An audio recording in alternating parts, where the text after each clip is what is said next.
एक बार की बात है, एक एसपी साहब ने दूध वाले का भेष धारण किया और अपनी बाइक पर दूध का ड्रम बांधकर पुलिस के एक चेकिंग पॉइंट पर पहुंच गए, जहां पुलिस वाले गाड़ियों की जांच कर रहे थे। जब वह वहां पहुंचे तो एक पुलिस इंस्पेक्टर ने उन्हें रोका और कहा, तुम्हारी बाइक में कुछ कमी है, तुम्हें चालान भरना पड़ेगा। अगर चालान से बचना चाहते हो तो मुझे पैसे देने होंगे।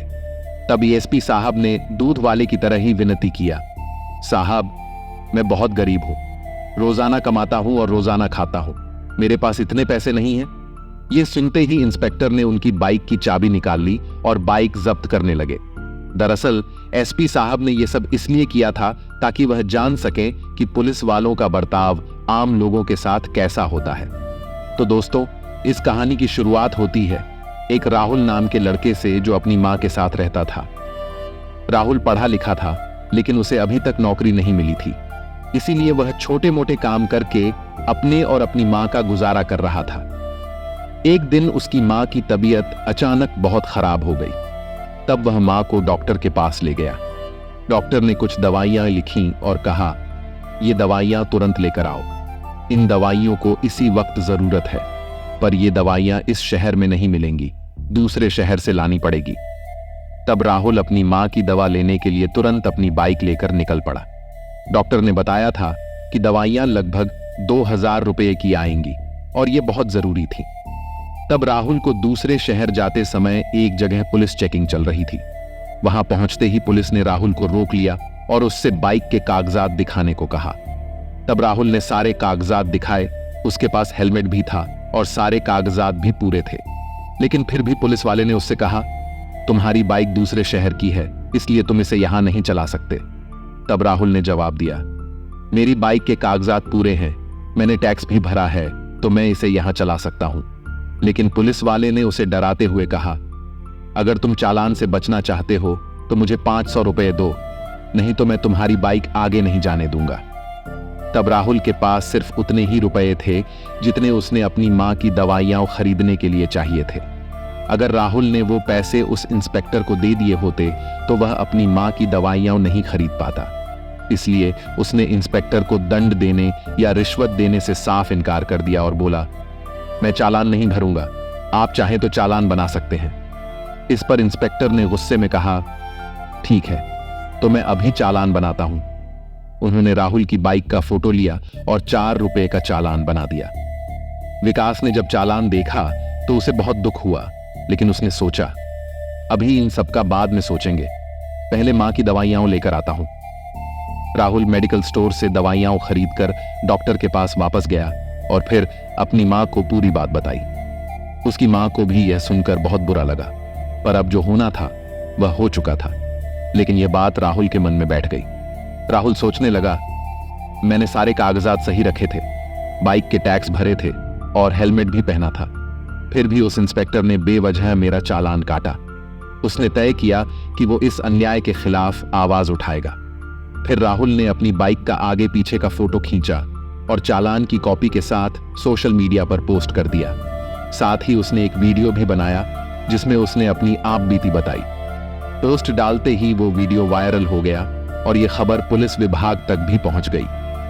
पुलिस विभाग ने उसे जवाब दिया कि उसका चालान जल्द ही रद्द कर दिया जाएगा और इस तकलीफ के लिए माफी भी मांगी। तब राहुल ने उनसे पूछा, मेरा चालान कब तक रद्द होगा? पुलिस विभाग वालों ने जवाब दिया, इसमें 4-5 दिन लग सकते हैं। यह खबर ट्रैफिक पुलिस के एएसपी साहब तक भी पहुंच गई। एसपी साहब बहुत ईमानदार थे और भ्रष्टाचार के खिलाफ थे। उन्होंने सोचा कि अगर वे सीधे जाकर जांच करेंगे तो इंस्पेक्टर बहाने बना सकता है।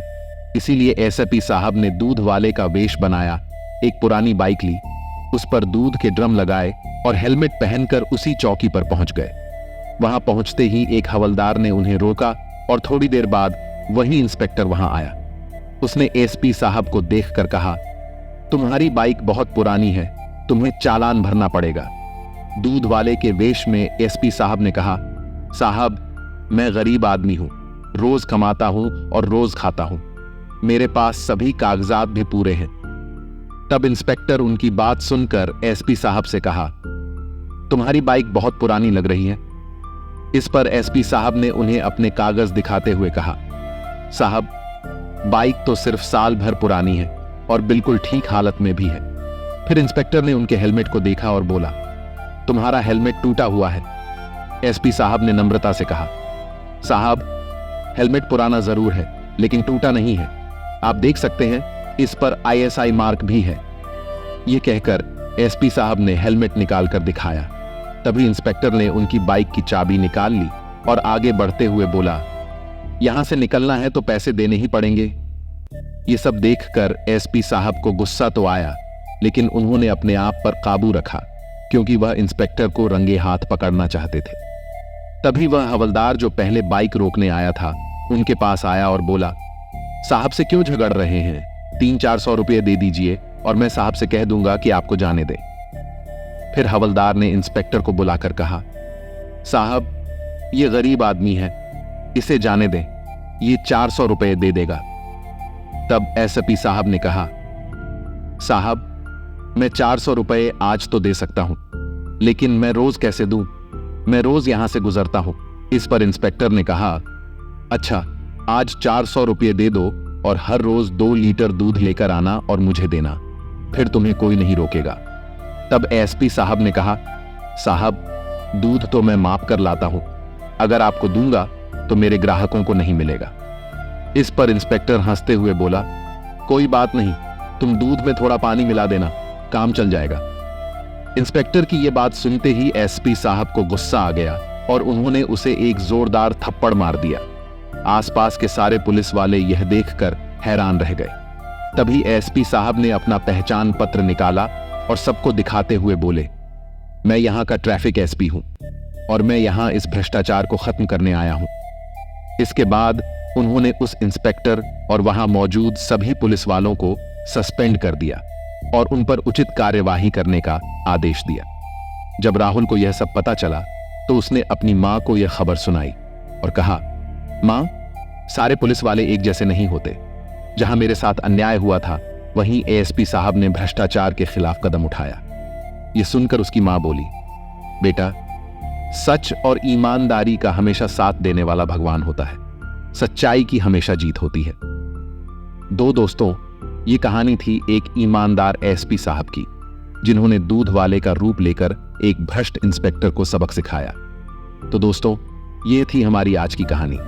अगर आपको ये कहानी पसंद आई हो तो वीडियो को एक लाइक भी दें और हमारे चैनल को सब्सक्राइब कर दें। फिर मिलेंगे एक और दिलचस्प कहानी के साथ। धन्यवाद।